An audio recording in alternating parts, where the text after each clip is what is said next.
We haven't done a Q&A in almost 2 years, so while we are having a bit of travel downtime, it seemed like a good time to do another one. We're also seeing more and more new subscribers around here. In fact, there are over 17,000 of you now, which just feels a little bit ridiculous.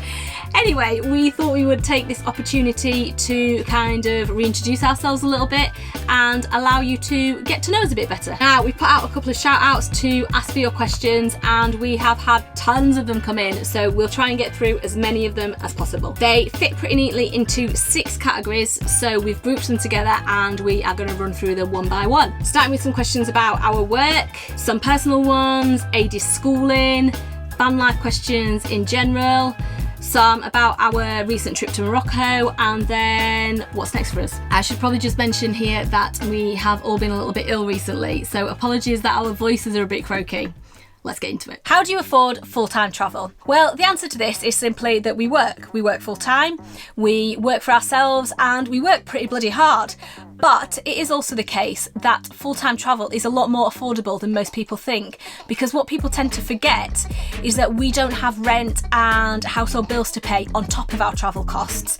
And we live quite simply, so our outgoings have always been less than what they were when we lived in a house. What do you do for work? What is your profession? So kind of the same thing, and I guess the best way to describe what we do is that we are travel content creators. So we create content about travel.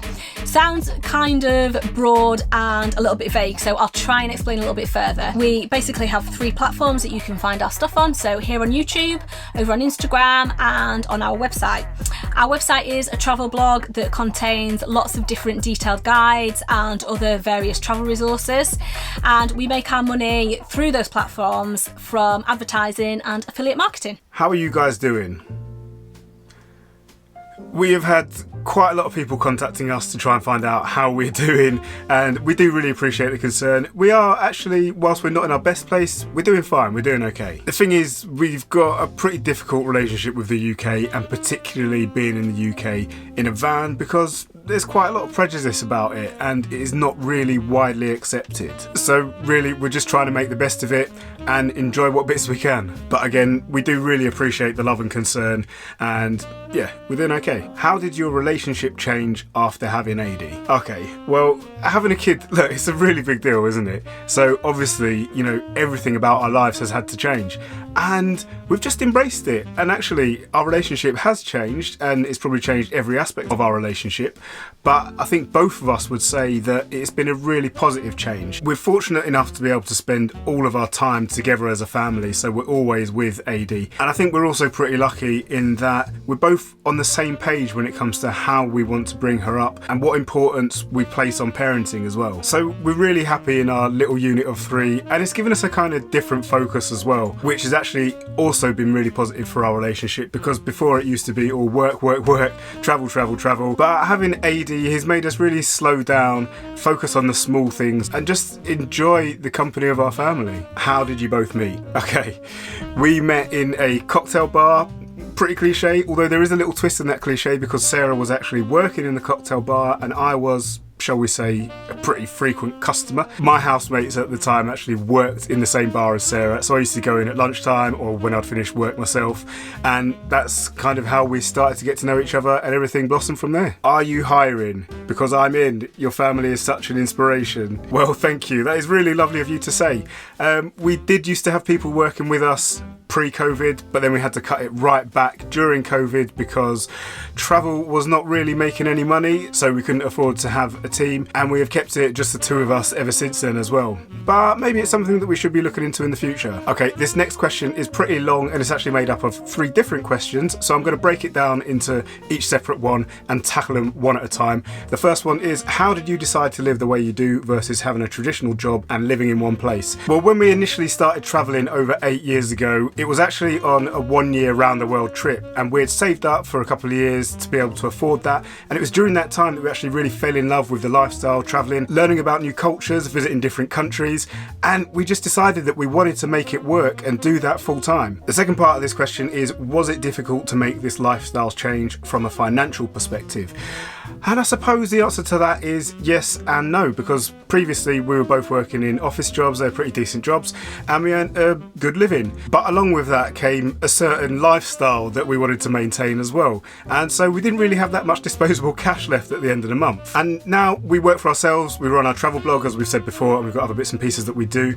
And we do earn less than we used to. However, with backpacking and living in a van, you've either got a really small backpack or a really small space. So you literally just cannot buy things, which means that you do not spend as much money. And in the run up to our first 1 year trip, as we said, we saved pretty hard for a couple of years. So we got really used to living on a very small budget then.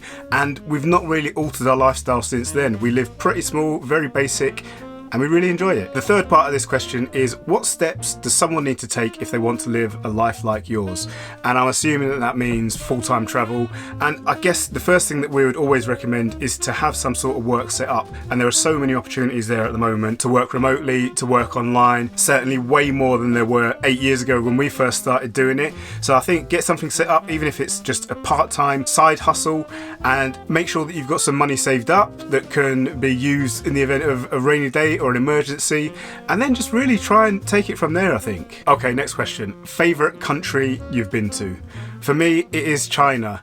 It is just so different to anywhere that I've ever been before, since, and I just absolutely loved it. I loved the differences. I loved the difficulty of travelling there with the language barrier and the culture differences, and I just personally felt that I learnt so much from that trip, not only about China and the history there and the culture, but also about myself and how I cope in those kind of difficult situations on the road. For Sarah, I know that it is 100% Mexico. She just felt like so much of the culture, the food, the lifestyle, everything resonated with her.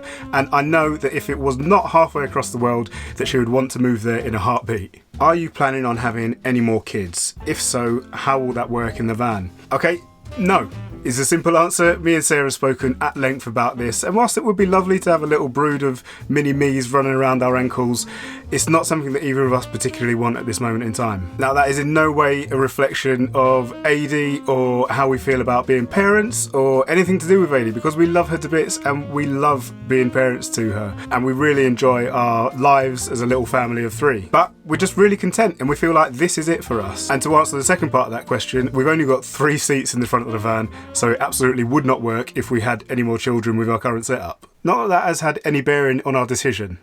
Promise. How did you leave your conventional jobs and be able to fund travelling while you were just starting up with your channel? Okay, well, initially we just saved up enough money to go travelling for a year. That was the plan. And after that, we were intending on going back to our old lives, our old jobs, etc.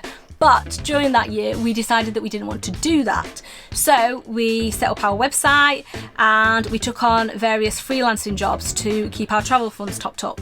So we did things like virtual assistant work, writing for the blogs, various bits of social media management, things like that. And alongside that, we were growing our own stuff. Although we do earn income through YouTube and Instagram, we still earn the majority of our income through our website though. Do you think you'll still be travelling when Adi gets to school age, or will you be homeschooling her? Well, we've had lots of questions on this topic, and to be honest, we've done a complete 360 on it from where we were. We were thinking that we were going to settle in one place when Adi was about 3 or 4, and I'd just go to a traditional school. But the more time that we spent with families who travel and live similar lifestyles to us and homeschool their kids, we're thinking we're going to give it a go. So we're not saying forever, but probably until she's around 7-ish, something like that. Yeah, that's where we're at the moment anyway. Will you be teaching Adi Spanish language? So this is another consideration for us being based in one place. Because we really hope that that can be Spain. We want Adi to be bilingual in English and Spanish. It's quite a big priority for us. And although Jay and I both speak passable Spanish, we definitely don't speak it to a level good enough to teach her it fluently. So ultimately, that's going to mean that she needs to be in a place where she's fully immersed in it. Okay, the next section is on van life. And the first question is, have you managed to meet lots of travelling families on the way so far? And yeah, we've actually met loads. And I was actually chatting to one of my mates about this the other day because he asked a very similar question. And what I said to him was that actually, when you start travelling on the road, you realise that travelling with kids and in a van is probably a lot more common than most people realise. Now, a lot of the families that we've met have had kids that were slightly older than AD's age, so probably 5, 6 upwards. However, we have met quite a few that have also had toddlers and kids that are the same age as AD. Not all of them are doing full-time van life. Some of them are on long extended trips for a year or so. Some of them are doing short trips across Europe. But yes, there are lots of travelling families out there and we have met quite a few of them. Okay, this next one is 2 questions as well, so I'll break that down into the 2 questions. The first is, might you upgrade to a bigger van as AD grows? We don't really see that there will be a reason to. As we've mentioned already, we're probably going to be settling down in Spain when she's about 6 or 7, and we think that the van will probably be adequate until that time. If it gets to the stage where we're literally outgrowing it, then we'll have to have another rethink at that stage. But right now we think that it's going to be fine. We do have 2 beds, so we don't think that there'll be any problems there. Second part of the question is, my hubby and I always found going to sleep early with our kids when they were little on our camping holes was a challenge because we didn't want to sleep at 8 p.m. How do you work around this in a van? That is a really, really good question, but it's slightly different for us because we're not going on camping holidays. We actually live in the van and we obviously work in the van. And one thing that we've really had to adapt is how we work. So what we actually do is that we spend our days together out and about exploring and enjoying time with AD, and the evenings are our work time. So come 8 p.m, we get the laptops out, we put AD to bed, and we literally work probably until midnight, 1 o'clock. So we wouldn't really be out doing anything anyway. We just have a different structure to our day. But we do completely understand that because there are some days where we look outside, it's so beautiful, the sun's still shining, and we do just want to be out there doing something else. But as I say, that is really our work time. So it's pretty much, I suppose, like if you work in an office job and you have to go to work in the morning, it's just something that we have to deal with. How do you find the park ups that you stay at? Do you use a specific app or do you just wing it? Yeah, we do mainly use apps. There are quite a few different ones out there. We tend to use Park for Night quite a lot, but there are others that we use as well. But another way that we like to find park ups is by just talking to people, and sometimes you get the best recommendations from speaking to people that have been to where you're about to go, so maybe travelling in the opposite direction, or who have visited there previously, and also from locals as well, because they know the spots that are good to park and also the places that you really should try and avoid. So it's really handy to just chat to people and get recommendations on park ups that way as well. Favourite park up so far? Well, we have got one each. Sarah's was actually in France, and it was an air, so it was a free park up space that had been specifically designed by the local council, and it was in a lovely little town. It was set in a park, so there was loads of play stuff just behind where we had parked up, and there was a little stream running by, and it was beautiful green open land that AD could run about on as well. And just behind that there was also a municipal swimming pool, and it was an outdoor pool where the swimming pool was actually on the roof, and we had really good weather whilst we were there, so we spent a lot of time just outside and in that pool as well, and it was absolutely amazing. Now mine is actually in Ireland, and it was in the northwest, right on the tip, called Malin Head, and we stayed on a beach there. It was a completely wild park up, there was nothing around at all, and there were goats that were running along the beach, and we literally didn't see anyone at all for the whole time that we were there. It was just so secluded and peaceful and tranquil, and I absolutely loved it. But we have found amazing park ups pretty much everywhere that we've been to, so there are tons that stick in the memory. It's really hard to choose just 2. How does AD cope with long drives? We don't really know. She doesn't have much experience of them. We try to keep our driving in the day to a maximum of a couple of hours usually, and we try to time it so that it coincides with her nap as well, so she's usually asleep when we're driving. And whilst it obviously limits how far we can travel in a day, we actually really enjoy it because it means that we're forced to travel a lot slower. What is the biggest challenge of full-time van life? And this one's really easy, and it is definitely the limited resources.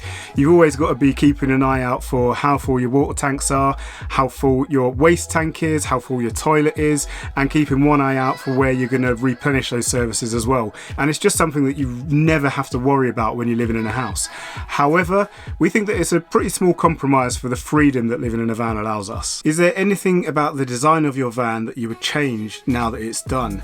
Me and Sarah were actually talking about this the other day, and it is just crazy how quickly innovations happen in van design. And we built our van 3 years ago, and in that time there have just been so many new ideas and, like I say, new innovations that have come about in how people are actually designing and implementing those designs in their vans. So whilst we are actually really happy with the layout and it does work for us, there are probably a couple of things that we would change. The first of them is the fixed bed that we have. We do love it. We wouldn't change the fixed bed, but we would probably have it so that one end of it drops down and we could get a bit of a larger seating area. Obviously, we built and designed our van before we knew that AD was on her way, so we built it for 2 people, and we've just really had to adapt it as we go to fit the family of 3 that we now are. But other than that, probably not any major redesigns. No, I think as we have gone along, we've changed anything that hasn't worked for us or added extra bits in, taken bits out as we've needed them. If you speak to any person that's built a van, they will say that it is never finished, and that is absolutely true. Favourite country you've been to in the van? This one's really easy, Morocco. We've loved most of the places that we've travelled in the van, and a lot of the countries like France and Spain have got really good infrastructure for van life as well. But there's just something that is so special about Morocco. We felt really welcome there. We love the culture, we love the food, we love the variety of landscapes, and we also felt that it was really easy for van life there. You could park up literally anywhere, even in the middle of the biggest cities like Marrakesh, and we would absolutely go back in a heartbeat. Big fans of the channel, guys. We'd love to know what has been your favourite place and least favourite place to travel in the van. We just answered the favourite place, so I'll just take on the second half of that question. And the least favourite place, it's England. It is just so difficult. Finding places to park, finding places to replenish and empty out our services. Everything is really hard, and on top of that, it's pretty much criminalised as well. So yeah, England is hands down our least favourite place to travel in the van. Are you thinking about coming back to Morocco? We've had a few of this kind of question, and whilst I'm sure we will at some point in the future, it's not in our immediate plans, no. Morocco in one word. Ooh, that's tough. Underrated? Are you interested in learning Moroccan Darija? We do genuinely really love the language, but unless we were actually going to move to Morocco, it's just not something that we have the time or energy to be able to dedicate to it. We've been learning Spanish for nearly 8 years now, and yeah, we're nowhere near where we want to be with that even, so yeah, no chance in starting learning another language. According to your experience, do media platforms transmit a wrong image about Arabs and Muslims? Well, I think most media platforms transmit a wrong image about most things, to be perfectly honest. It's one of the reasons that we are such huge advocates for getting out of your comfort zone and going to different countries and just experiencing different cultures for yourself. Is it safe to visit Islamic countries like Morocco? Well, Morocco is the only Islamic country that we've really spent any time in. But yeah, Morocco is definitely safe to visit. And based on our experience in Morocco, we certainly wouldn't have any hesitation about visiting others. The final section is what's next? And the first question is, will you continue to travel or are you taking a break? And no, we are not taking a break. Travel has been a huge part of our lives for the past 8 years, and we're not ready to stop yet. So we've got some pretty exciting plans coming up, and we're going to tell you about those in just a moment. How long do you plan on travelling in the van? I think we've probably answered this slightly earlier on in the Q&A, but at the moment we're thinking we're probably going to be in the van for another 3 or 4 years until AD gets to 6 or 7 school age, and that's when we'll probably think about settling down and probably moving to Spain. But obviously that's a long period of time, so anything could happen in that time. You know, we're not completely wedded to the idea. If things change, then so be it. The next 3 questions are pretty similar. They are, what is your next travel project or itinerary? What other travel plans do you have with the van this year, and where to next? Well, we were actually meant to be leaving the UK and heading back over to Europe at the end of this month, but an opportunity to visit a country which is on a different continent and has been on our wish list for pretty much ever has come up. So we're going to be visiting there first, and we are beyond excited about it. but there are a couple of catches. The first one is that we cannot take the van. We actually need to fly there. So obviously for us that is a little bit sad because it's our home and we would love to be in it, in the place that we're actually visiting. And because we're flying, it also makes sense to do this trip before AD turns 2 in September so that we don't actually have to pay for a seat on the plane for her. Now it is a really big adventure, but we're going to have to tell you more about it a bit closer to the time because we're really just in the initial planning stages of it at the moment. Anyway, the second catch is that we're actually flying from London.